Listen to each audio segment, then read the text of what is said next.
You know that feeling? That one where maybe you're scrolling your phone and you see everyone connecting, laughing, living it up. Mhm. And yet there's this quiet hum inside, feeling totally apart, even if you're literally in a crowded room. Yeah.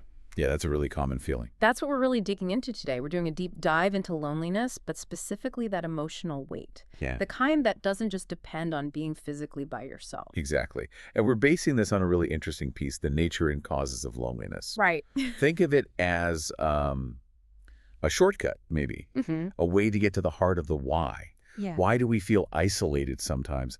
Our aim is really to unpack the core reasons, maybe offer a bit of clarity, a fresh look at what that feeling might mean. Okay, let's get into it. The piece starts with something I think, well, probably most of us get: how easy it was to make friends as a kid. Oh, totally. Just want to play, and boom, instant best friend. Simple as that.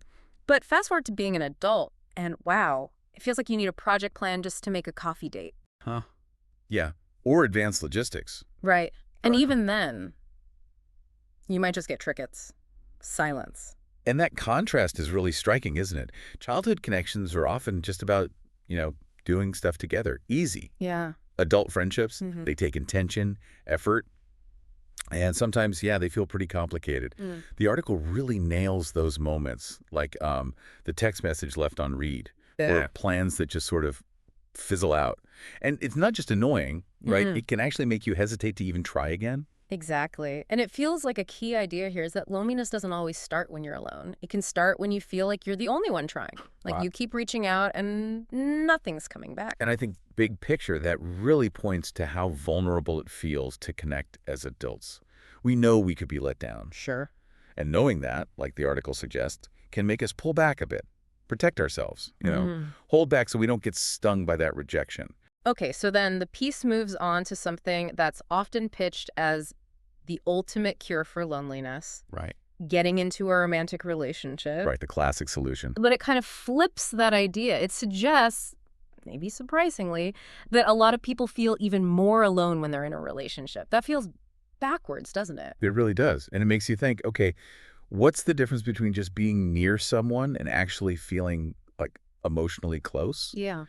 And the article suggests a big reason for this paradox is, well, what we don't share. Okay. The tendency to hide the real us, to filter things, maybe perform a certain role instead of Yeah. just being seen and accepted, flaws and all. So it's like, You could be right there, lying next to someone, sharing the same bed even. mhm, But there's this huge invisible wall up because you're scared to show the messy, unfiltered parts of yourself. exactly. And in that kind of guarded closeness, you feel miles apart emotionally. Precisely.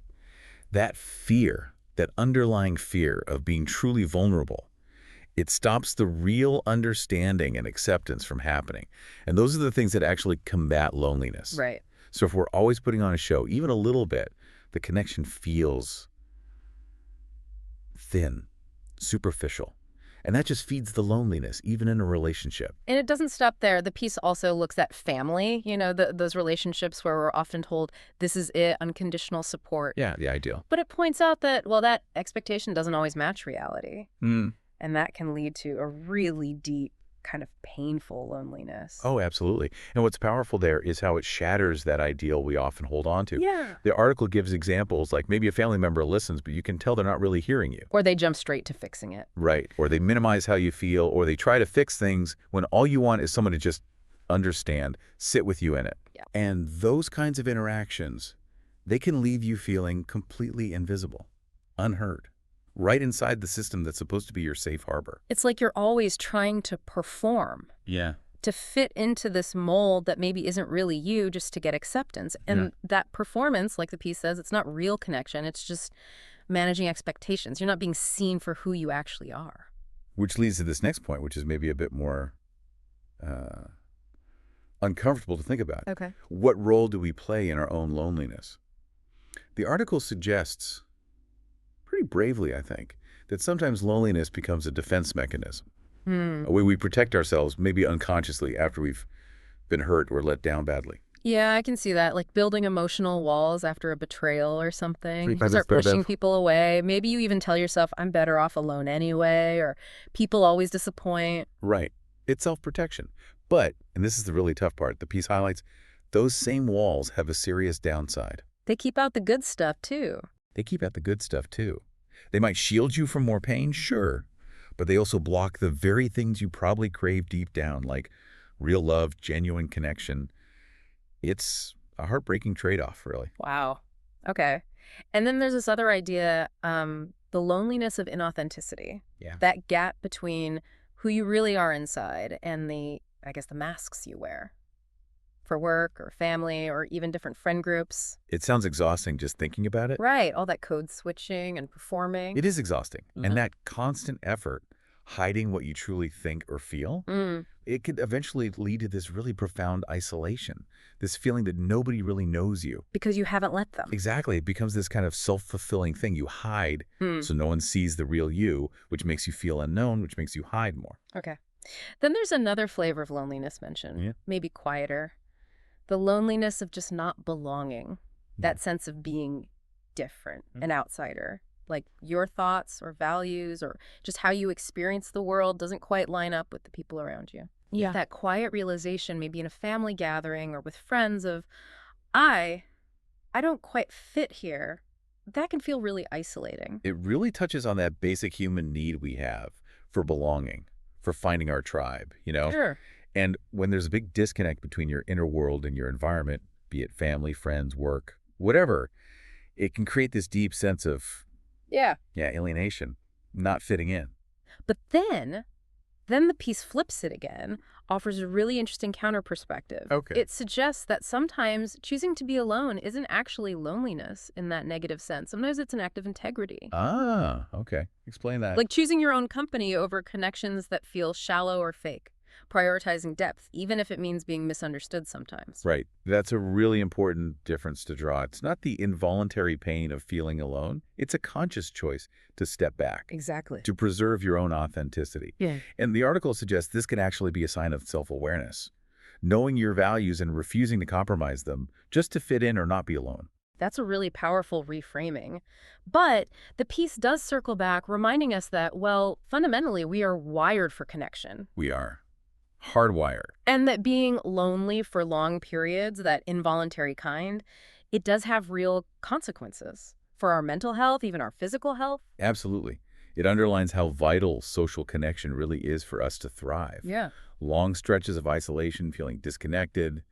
They're linked to things like depression, anxiety, even impacting physical well-being. It's serious. But then there's this really insightful shift near the end, reframing loneliness not just as this bad thing to escape, but almost like a messenger, a signal, something trying to tell you something important about your life. Yes.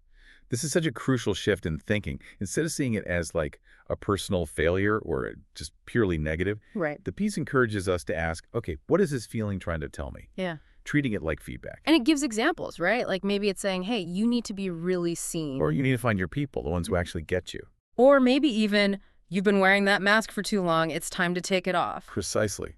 And the solution it points towards isn't always just add more people. No. Sometimes it's about improving the quality, removing the fake stuff, the superficial interactions, to make space for something real.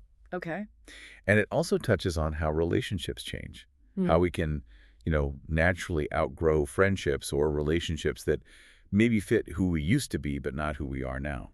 That idea of outgrowing friendships, that can be hard, but it resonates. It's tough to admit sometimes. Yeah, that connection was based on a past version of you. The piece actually calls this the hidden gift of loneliness. I like that phrase. Yeah, that it can actually show you what's missing, what you truly value, and kind of prepare you for something better, something more authentic. So really, the core message seems to be one of reassurance, doesn't it? How so? That feeling lonely, especially in these complex ways we've talked about, it doesn't mean you're broken or unlovable or invisible. It's presented as just part of being human, maybe even a necessary part, a moment of awakening, as the piece puts it. So the takeaway isn't quick, run away from this feeling, fill the void. Not at all. It's more like have the courage to actually sit with it for a minute. Listen, what might it be trying to point out about your needs, your connections, your life? Okay.